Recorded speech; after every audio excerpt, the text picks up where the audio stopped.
আমি হ্যাঁ 16 জনকে খ্রিস্টান বানাইছেন মুসলিম থেকে, 16 জনকে মুসলিম থেকে খ্রিস্টান বানাইছেন। আমাদের কাছে রেকর্ডিং আছে, ভিডিও আছে। বলেন বল, আপনি কোন চার্চে কাজ করেন? সিবিডি চার্জে কাজ করি। আপনি প্রশ্ন করলে উনি উত্তর দেবেন। আপনি প্রশ্ন আপনাকে ধরেন, আমি আপনাকে জিজ্ঞাসা করছি ওইভাবে প্রশ্ন করলে অনেক কিছু বেরিয়ে আসে। কি করেন, কোথায় চার্চ, কোন চার্চে? সিবিডি চার্জে পিবিডি চার্চটা কোথায়? কতদিন ধরে এই কাজ করেন? আমি 2-3 বছর। 2-3 বছর ধরে এই কাজ করে এসে 2-3 বছর কতজনকে বানাইছেন? আমি হ্যাঁ 16 জনকে বানাই। 16 জনকে খ্রিস্টান বানাইছেন মুসলিম থেকে, 16 জনকে মুসলিম থেকে খ্রিস্টান বানাইছেন। তারা আবার মুসলিম হয়েছে। আবার মুসলিম হয়েছে কি আপনি মানে এলাকার চাপে? না, আমি আপনি খ্রিস্টান ছিলেন, হয়েছিলেন? হ্যাঁ। এখন কি কেন আছে? এটা কি লোভ লালসা কি সে? না না, কোনো লোক লালসা নেই। লোক লালসায় আপনি যে এখানে আসছেন, আসার পরে কতজন মহিলাদেরকে একত্রিত করছিলেন? আমি একত্র করি নাই। ইয়ে নিয়েছেন, ধর্ম নিয়েছেন, না না, প্রস্তাব দিয়েছিলাম। প্রস্তাব দিয়েছেন। হ্যাঁ, কি প্রস্তাব দিয়েছেন বলেন? আমরা এলাকায় প্রস্তাব দিয়েছিলাম, আমাকে 10-12টা মহিলা দেয়। 10-12টা মহিলা দেন। এই মহিলাদেরকে কোথায় নিয়ে যেতেন? মহিলা কাউনিয়ে নিয়ে যেত। কাউনিয়ে নিয়ে। কার কাছে? রতনের রতন কাছে। রতন কি মুসলমান না খ্রিস্টান? খ্রিস্টান। সে ওই চার্চে কাজ করে রতন? পিবিটি চার্চে কাজ করে। PBD PBT PBT. ওটা চার্চ কাউনিয়া কোথায়? শাহবাজ। শাহবাজ কাউনিয়া। তো এখন হচ্ছে যে আপনি যে এদেরকে নিয়ে যেতেন, রতনের কাছে নিয়ে যেতেন, আপনার এখান থেকে ওই মহিলাদের যে নাম ওদেরকে দিতেন, না, নাম না। মহিলাদেরকে নিয়ে যেতেন ওদেরকে? হ্যাঁ, মানে অন্য নামে আমি ওই যে ট্রান যে ইয়েটা ছিল না, তেলতলাই যেটা, জি, ওইটা তুলে আমি নিতাম। ওইটা তুলে আপনি নিতেন আর এদের নাম ব্যবহার করতেন? না না না, ব্যবহার না। জি। ওই আমাদের সদস্য জিল্লা আসছিল না, যে কইলাম না, ওই সদস্যগুলো তো এখন ইয়ে দিচ্ছে, তাকে তো ইয়ে দেবে না, বিকাশের মাধ্যমে টাকা, যেটা আপনাকে যেটা বললাম। কত ওইটা। টাকা একজন? আপনি এখানে একটু ক্লিয়ার করে বলেন, কত যেহেতু টাকা? স্যার আসছে, হ্যাঁ। আপনি একটু ক্লিয়ার করে কত টাকা করে নেন? ওই টাকা কত টাকা নেই, দেন নেই। ওদেরকে?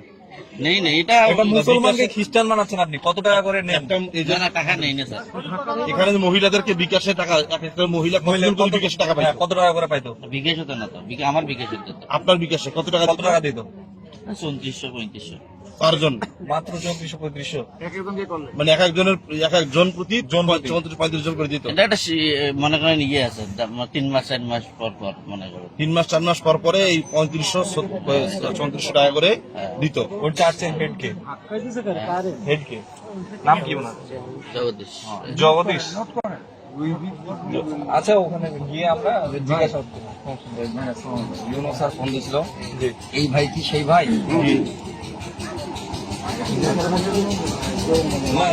আমরা আছি, সমস্যা নেই। এরপরে হচ্ছে আপনি আপনার সঙ্গে কতজন খ্রিস্টান হয়েছে? আমাদের ইউনিয়নের ভারপ্রাপ্ত চেয়ারম্যান। হ্যাঁ, আপনার মাধ্যমে 16 জন খ্রিস্টান হয়েছে। আপনার সাথে যারা খ্রিস্টান হয়েছে এরকম কতজন? এরকম বললেন যে আপনি কাশাই মার্কেট 4 জন। 4 জন আপনার সাথে খ্রিস্টান হয়েছে। কারা কারা? হেমায়ত, হেমায়েত, এরপরে আমি, আপনি, এরপরে রফিকুল আর জি। কাশেম। আপনাকে একসাথে কাশিম আমাকে নিয়ে গেছে। কাশেম আপনাকে নিয়ে গেছে। কাসেমের বাসা কোথায়? হারাগাস। হারাগাস কোথায়?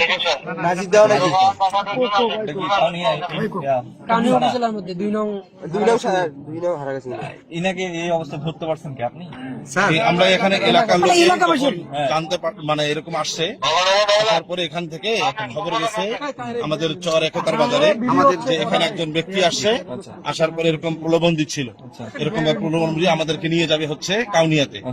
তো ওর ওখান থেকে একজন ভাই এনাকে বলছে যে ওরাকে আটকান, তো সে বের হইতে না পারে, কারণ সে এদিকে অলরেডি অনেক পরিবারকে সে খ্রিস্টান বানিয়েছে, এরশাদ ভাইয়ে অনেক পরিবারকে খ্রিস্টান বানিয়েছে। গতকালকে আমরা তো 16 এই জনকে ফিরে নিয়ে আসছি। গতকালকে আলহামদুলিল্লাহ এই এরশাদ ভাই 16 জন পরিবারকে যে খ্রিস্টান বানিয়েছে, গতকালকে ওই 16 জন পরিবার অলরেডি তওবা করে ফিরে আসছে।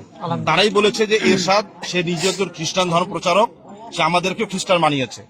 এরপরে এই এরশাদ ভাইয়ের কাছে এরশাদ ভাইকে আটকানো হয়েছে, এলাকার লোকে আটকাইছেন। এরপর আমরা এখানে আসছি, আসার পরে তার কাছ থেকে আসলে জবানবন্দি নিয়েছি। এলাকার মানুষ তো সর্বসাধারণ মানুষ কিছু বুঝতেছে না, খালি জানে যে খ্রিস্টান, কিন্তু কি খ্রিস্টান কিভাবে প্রচার করতেছে।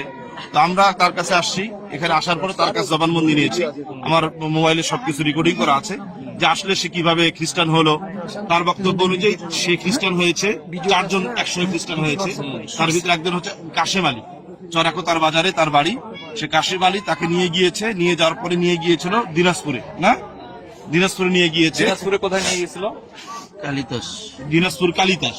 Kalidas Caritas Caritas Caritas. হাতটা না আমার। তোমার কি মাথায় কি মারছে নাকি? হ্যাঁ ফাটছে। সেলাই দেওয়া লাগবে। আচ্ছা যাই হোক, এখন হচ্ছে ফার্স্ট যে এড দিয়ে নিয়ে যেত। জি। এখন হচ্ছে যে সে কালিতাসে সে খ্রিস্টান হয়েছে, ওই কাশেম আলী তাকে খ্রিস্টান বানিয়েছে। তার সঙ্গে আরো 4 জন খ্রিস্টান হয়েছে। এর ভিতরে কাউনিয়াতে আছে, কুড়িগ্রাম রাজারহাটে একজন আছে, তারপরে হচ্ছে কাউনিয়া মধুপুর 6 নং টাপা মধুপুর ইউনিয়নে একজন আছে। এরকম সে একজন, এরকম 4 জন সে একসঙ্গে তারা খ্রিস্টান হয়েছে। এবং এই এরশাদ আলী ভাই তারাও যেরকম খ্রিস্টান ধর্ম প্রচারক, খ্রিস্টান হয়ে যাওয়ার পরে খ্রিস্টান দাওয়াত দিচ্ছে, খ্রিস্টান বানাচ্ছে। আমাদের এরশাদ ভাই অনেক মানুষকে খ্রিস্টান বানাচ্ছে, তবে তারা খ্রিস্টান বানাচ্ছে হচ্ছে লোভ দিয়ে এবং কোরআনের আয়াতের ভুল অর্থ, ভুল ব্যাখ্যার মাধ্যমে। মূলত আমাদের বাংলাদেশ সংবিধানের আর্টিকেল 41, বাংলাদেশ সংবিধানের 41 নম্বর অনুচ্ছেদের 1 ক, ফ্রিডম অফ রিলিজিয়ন, ধর্মীয় স্বাধীনতা। Every citizen has the right to profess, practice or propagate any religion. প্রত্যেক নাগরিকের যে কোনো ধর্ম অবলম্বন, পালন কিংবা প্রচার অধিকার রয়েছে, তবে শর্ত হচ্ছে যে কারো ধর্মীয় অনুভূতিতে আঘাত হানা যাবে না। 2 নম্বর, কাউকে লোভ দেখানো যাবে না এবং কাউকে চাপ প্রয়োগ করা যাবে না। তো এই জাতীয় শর্তগুলি আছে সেখানে। তো সেই আমাদের এরশাদ আলী ভাই বা যারা খ্রিস্টান হয়েছে, এরা যদি মুসলমানদেরকে সরাসরি খ্রিস্টানদের ধর্মীয় গ্রন্থ দা হোলি বাইবেল বা কিং জেমস ভার্সন যেটা আছে, এই বাইবেল দিয়ে তারা যদি দাওয়াত দিত, আমরা কোনো কথা বলতাম না। কিন্তু সে করতেছে কি, সে আমাদের বাংলাদেশ সংবিধানের 41 নম্বর অনুচ্ছেদের 1 ক এই সাংবিধানিক এই ধারাটার সুস্পষ্ট লঙ্ঘন করছে। তারা কোরআনের ভুল অর্থ করে, ভুল ব্যাখ্যার মাধ্যমে মুসলমানকে প্রতারিত করছে। অথচ বাংলাদেশের 95% মুসলমান এই দেশে কোরআনের ভুল অর্থ, ভুল ব্যাখ্যার মাধ্যমে মুসলমানকে ধর্মান্তরিত করছে, প্রতারিত করছে, যেটা কিনা কোরআন শরীফের এবং অর্থ করতেছে মন গড়া, ব্যাখ্যা করতেছে মন গড়া, যা কিনা মুসলমানদের ধর্মীয় অনুভূতিতে সুস্পষ্ট আঘাত হানছে। 2 নম্বর, আপনারা এরশাদ আলী ভাইয়ের কাছ থেকে এই আপনারা জানতে পারলেন, সে চাল দিবে, ডাল দিবে, তারপরে হচ্ছে তেল দিবে, চিনি দিবে ইত্যাদি, এগুলো দিবে, দেওয়ার পরে তো খ্রিস্টান বানাবে। তো এইখানে আসছে স্পটে আমরা তাকে ধরতে পেরেছি।